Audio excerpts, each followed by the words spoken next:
Hello friends, welcome back to my YouTube channel. इस video में हम पढ़ने वाले क्यू फैक्टर, जिसे हम क्वालिटी फैक्टर या शार्पनेस ऑफ रेजोनेंस भी कहते हैं। क्यू फैक्टर हमें बताता है कि कोई भी रेजोनेंट सर्किट कितना शार्प या कितना सिलेक्टिव है। यानी कि क्यू फैक्टर की मदद से हम किसी भी ट्यूनिंग सर्किट की क्वालिटी चेक कर सकते हैं। ट्यूनिंग सर्किट क्या होता है? जिसमें ट्यूनिंग होती है। ट्यूनिंग का मतलब होता है फ्रिक्वेंसी को एडजस्ट करना, यानी कि किसी भी सर्किट की हम नेचुरल फ्रिक्वेंसी को एडजस्ट करेंगे ताकि जो इनकमिंग सिग्नल है उसकी फ्रिक्वेंसी और सर्किट की फ्रिक्वेंसी मैच कर सके। इससे क्या होगा? इससे हमारी रेजोनेंस कंडीशन बनेगी, यानी कि करंट की वैल्यू मैक्सिमम होगी। तो इसका एग्जांपल हो जाएगा रेडियो।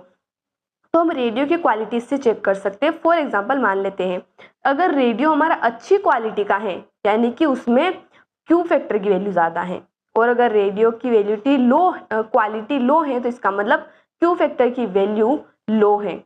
तो इस क्यू फैक्टर का क्या रिलेशन है क्वालिटी से, वो हमने जान लिया। कैसे रिलेशन है वो भी हम देख लेते हैं। तो यहाँ पर हम ग्राफ देख सकते हैं, यहाँ पर करंट की वैल्यू है, और फर्स्ट जो हमारा ग्राफ है वहाँ पर हमारे करंट की वैल्यू मैक्सिमम है, यानी कि रेजिस्टेंस की वैल्यू लो है।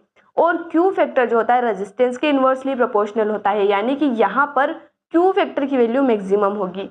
यानी कि अगर हमारी ऐसी कंडीशन बन रही है किसी सर्किट में, रेजिस्टेंस की वैल्यू कम है, करंट की वैल्यू ज़्यादा है, तो इसका मतलब क्यू फैक्टर की वैल्यू भी ज़्यादा होगी और सर्किट हमारा सिलेक्टिव होगा, या फिर हम कह सकते हैं कि जो रेजोनेंस सर्किट है वो शार्प है।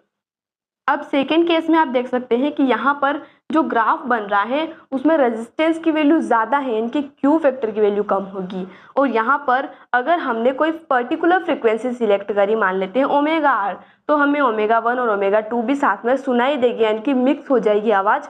इसका मतलब रेडियो की क्वालिटी लो है। अब ये क्या रिलेशन है, एक बार एग्जाम्पल से समझते हैं। मान लीजिए आपको रेडियो में कोई म्यूजिक सुनना है। अगर रेडियो बहुत अच्छी क्वालिटी का है, इसका मतलब है कि उसमें क्यू फैक्टर की वैल्यू ज़्यादा है। तो यानी कि अगर आप कोई पर्टिकुलर फ्रिक्वेंसी सिलेक्ट करते हैं तो उसी फ्रिक्वेंसी का आपको म्यूजिक सुनाई देगा, और वो भी क्लियर आवाज़ में। लेकिन अगर रेडियो की क्वालिटी लो है तो इसका मतलब है कि क्यू फैक्टर की वैल्यू भी लो है, और वहाँ पर आपको आसपास की फ्रिक्वेंसीज भी मिक्स मिलेगी, यानी कि आवाज़ आपको गड़बड़ाती हुई मिक्स्ड सुनाई देगी, क्लियर नहीं होगी। तो आई होप यहाँ तक आपको समझ आ चुका होगा क्या होता है क्यू फैक्टर और कैसे हम इसका यूज़ करते हैं, क्या इसका यूज होता है। अब इसका फॉर्मूला देख लेते हैं। तो क्यू फैक्टर इक्वल होता है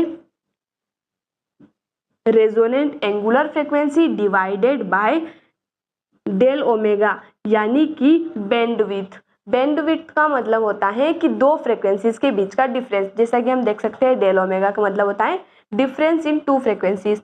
तो ये रेशियो होता है angular resonant frequency to the bandwidth, यानी कि डिफरेंस बिटवीन टू फ्रीक्वेंसीज। और इसका एक और फॉर्मूला होता है वोल्टेज ड्रॉप अक्रॉस इंडक्टर और voltage drop across capacitor divided by voltage drop across register. यहाँ पर दोनों ही फॉर्मूले करेक्ट है। अगर हम इंडक्टर की बात करें तो हमारी रेजोनेंट कंडीशन होगी, सर्किट हमारा कौन सा है? रेजोनेंट है, यानी कि VL और VR की वैल्यू VL और VC की वैल्यू सेम होगी, तो दोनों ही फॉर्मूले हम यूज कर सकते हैं। अब यहाँ से अगर इसका डेरिवेशन हम करें तो क्या मिलेगा? Q हमारा इक्वल हो जाएगा VL बाय R के।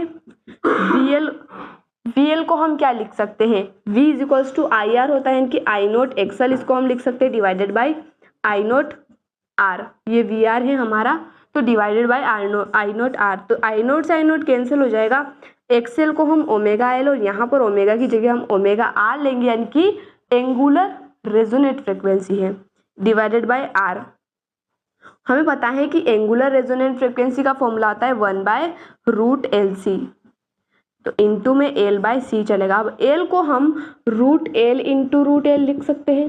तो यहाँ से एक L से एक L हमारा कैंसिल हो जाएगा, यानी कि √L/√C बच जाएगा। यहाँ पर क्या था? R था।